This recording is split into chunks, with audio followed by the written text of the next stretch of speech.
سلامونه نیکی خیلی احترامات ملګرو. نن چې دینو د امت مسلمه لیډر عمران خان صاحب گرفتار شوی دی او داسې طریقې سره گرفتار کړی چې د غریب نه هغه ویلچیر هم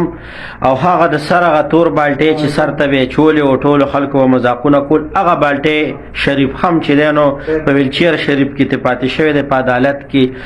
نو ډیر ناروا شوی د تاسو راځي عمران خان صاحب څنګه نیولې دا ویډیو کلیپ لګو ګورئ. نو ګورئ مرګرو را روان کړی دی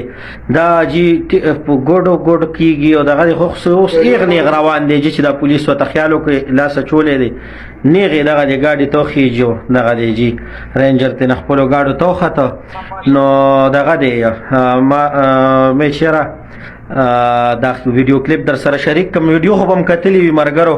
د خان صاحب چې دی نو دغه قدر لا توت تورې کو نو څومره چې کم خلک دی نو خوشاله په مکه وي خنداګانې په باندې مکه وي او دغه دی دا څومره کسان چې دی نو راوتی دي د خان صاحب د پاره چې دغه کوي جلوسونه راوتی دي نو چا په چم گاوند کې خلک راوتی وي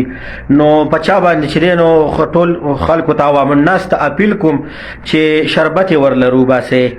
چاینه ورلرو باسه او یخ یخ وب پیوس کې ځکه چې ډیر اور به غشتي وي ډیر زیات په ګرم شوی وي ولې چې دا خو د دې ریډ لاین چې دی نو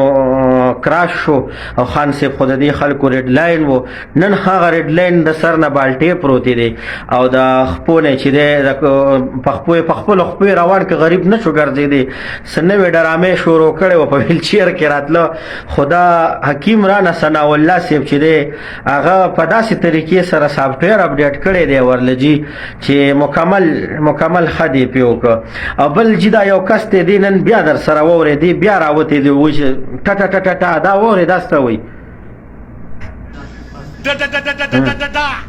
یا هغه کمره ده یاره خو هم ډېر در باندې خفه یم د الله یقین وکړه ډېر در باندې خفه یم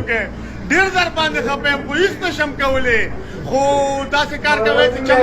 کوم ځای کې دا یوټیانې نو ها سیزن چالو دی د منګاکانو دا ګولې دا لکان ګورې ډېر تاو خوري خیال کوی خو دا ډېر جشن نه دا ډېر پروګرام روان کړی دی دا سړی چې ډېر زیات خوشحاله دی وایي چې هماغه ځای دی او هماغه کمره ده بیا یو ځل او خان صاحب چې دی نن بیا ګرفتاره شوی دی نو کم از کم چالم پې خوشحالي نه ده پکار ولې چې دا خو د مسلمه لیډرو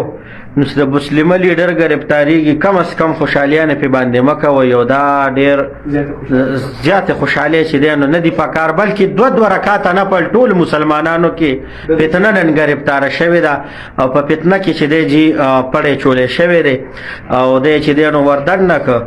نو لحاظه ټول عوام الناس ته جي اپیل دی چې دوه رکاته نفل د خوشحالۍ نه وکړي او د خفګان درود شریف ووایه 2 رکعته نفل وکړئ قرآن تلاوت وکړئ پاکستان انشاءالله فتنه ختمېدو والا ده الله دې سره د جړلو ختمه کړي پاکستان معیشت بم مضبوطیږي پاکستان کې امن بم راځي سکون بم راځي انشاءالله. د چین سره هم تعلق شروع شو 100 روپۍ د خوشخبری خبره دا وره چې 100 روپۍ به د انشاءالله پټرول ارزان شي او په دې خوشحالۍ کې د چې نو دام خوشحالي شول او دغه خوشحالي راغله په ملک خوشحالي را روانې د چین سره انشاءالله تجارت هم شروع شولې د روس سره تجارت شروع شو تیل را روان دي هغه کې 200 روپۍ نو کم از کم دا چې کم یوتیان غازیان جهاد لوس راوځي په دغه شربت یوس کې یخ یخ وبو ولا ورکې ځکه چې دغه غریبانو ډېر زیات کاوه خو بوله خان صاحب لدمیږي جی او پولیس صاحبان تم خواسته چې کم خلک جلوسونه لروزي بالکل د زړه اخلاص ورله جی کاوي ماوي دم کوي مونږ تاسو سره شانه بشانه ولاړو داسې کاوي ورله دم کې دی غازیانو له چې ماسخوتن کور ته راځي چې مور ولا په کوناټو باندې تیل مګي چې وي بچی دی د لپاره کمې نه جوړې کړې دي خط په ولو کوي خط په ګلکارې پوه شولې نو ملګرو د مسلمه لیډر گرفتار شوی د خوشحالي نه ده پکار بیا هم درته وایم 2 رکعته نفل د خوشحالۍ نه وکړي. ستاسو ورور اجازت غواړم د الله په امان.